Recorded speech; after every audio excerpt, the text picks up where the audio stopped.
I've been using the Killswitch grip for the Switch 2, and overall, I think it's a really nice case. I've also been collecting as many questions online as I can from all my socials, so hopefully this video is as helpful as possible. I'll try to add timestamps in the description if you want to skip around.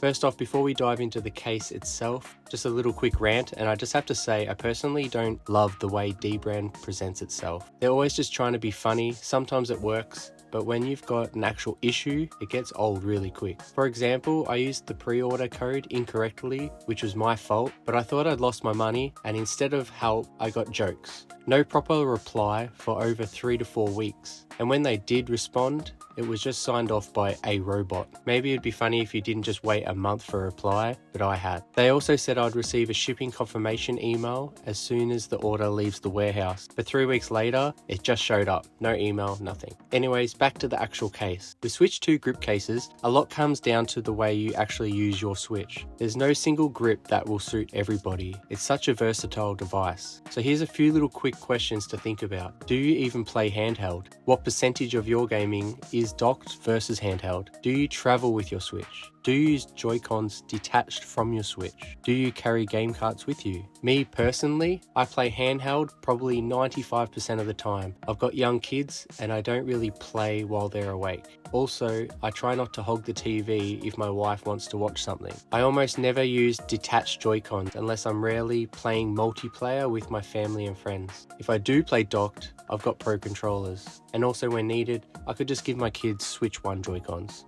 I've also used a bunch of other grips and cases with my Switch 2, so let's get into some pros and cons for the Killswitch. Pros. Ergonomics. There's a big improvement in ergonomics when using this case. The added large grips make handheld much more comfortable. It does feel better than some similar grips like the stand grip. Protection. It feels solid. I'm not worried about placing it on a table or bench, and this is one of the best pros of using a grip like this. Build quality. It's built with premium materials which feel really nice. Design and style. I generally like the aesthetic of the Killswitch. Thumb grips. Surprisingly good. I haven't used other thumb grips before, so I can't really compare these, but I'm really loving the thumb grips that come with the Killswitch. The hard shell cover. This is one of the main reasons I like this grip originally, and the hardcover is amazing. Also for the moment, I have 11 game carts, so it holds all my games. 10 in the case and 1 in the Switch. The shape. The shape is good. It's not amazing. I would prefer slightly wider grips, but it is a big step up from having no grips on the Switch 2, and I haven't had any hand cramps while playing. Cons. Dock compatibility. The dock attachment makes things way worse for me. I dock my Switch sideways in my setup. It's not how everyone will, but that's where it sits in my setup. It sits sideways in a TV cabinet, and this thing makes it a pain in the neck to dock and undock the Switch 2.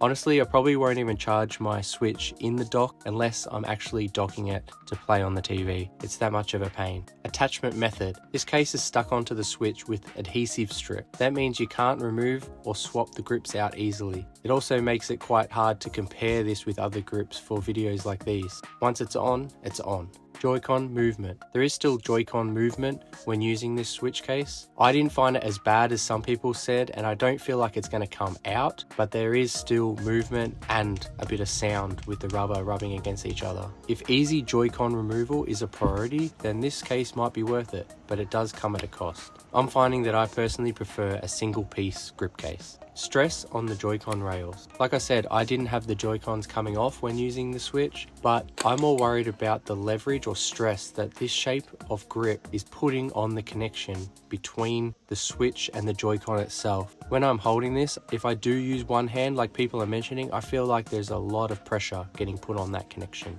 I'll add in that I could get the Joy-Cons to come off if I really tried, but if I held the Switch with my fingers on the back like I normally would, I had no issues. To get the Joy-Cons to come off, you really have to hold tight around only the Joy-Con and none of the main body of the Switch, and then sort of wobble it up and down. That's not a comfortable way to hold the Switch, and I never really had that issue. But in that position is where it really adds a huge amount of pressure to that Joy-Con connection. The R and L buttons. The cover does affect the feel and use of the R and L buttons. I'm currently playing through Cyberpunk, and you use the L button a lot in that game. And in this case, it does feel different. I'm finding it feels worse. Right hand comfort. The grip isn't wide enough for ideal thumb movement on the right hand joystick. It's okay, and and the size of the grips actually doesn't make it too bad, but it still does feel a little cramped. Speaker interference. I feel this case might be affecting the audio. The Switch 2 has incredible speakers with a kind of 3D sound effect when you're playing in handheld, but with this case on, it feels slightly muffled or affected with that 3D sound effect. It's hard to test this without removing the case and trying both ways, and with that adhesive strip, I don't want to take the case on and off a lot. But in my opinion, it does seem to be projecting that sound off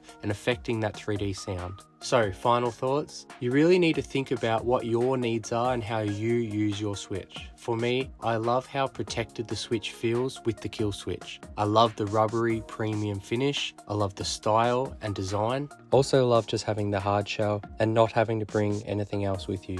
But I hate docking the Switch 2 now. I'm hoping they do fix this in the future. They said they're doing something. I'm also not a fan of having any Joy-Con movement. Having a single piece grip really stiffens up the Joy-Con and makes it feel like a premium device. It's one of the only things this one is lacking. And in the same vein, I'm concerned about the long-term pressure that the Joy-Cons with this grip are putting on the Joy-Con rails. And then again, like I just mentioned, I think it may be affecting the 3D sound effect. I really love the sound of the speakers in handheld. That said, I mainly play with headphones on, so again, you just have to work out what is important to you, but it is a little annoying that it doesn't sound as good with the case on. I think the Neo grip may have suited me a little more. If only it had rubber grips, it might make it slightly easier to hold, but overall I really like the Neo grip. Also, the little clip on that one is a little annoying. For now, I'll keep using this grip and I'll keep answering questions you have, so keep adding comments down below. I also have the Satisfied grip on the way. I think that one might be the best fit for me, but then you also have a huge carry case. Anyways, if you have any questions, keep adding them into the comments. They actually help a lot with these videos, and all these videos are just here to try help people, so keep adding comments and I'll see you in the next video.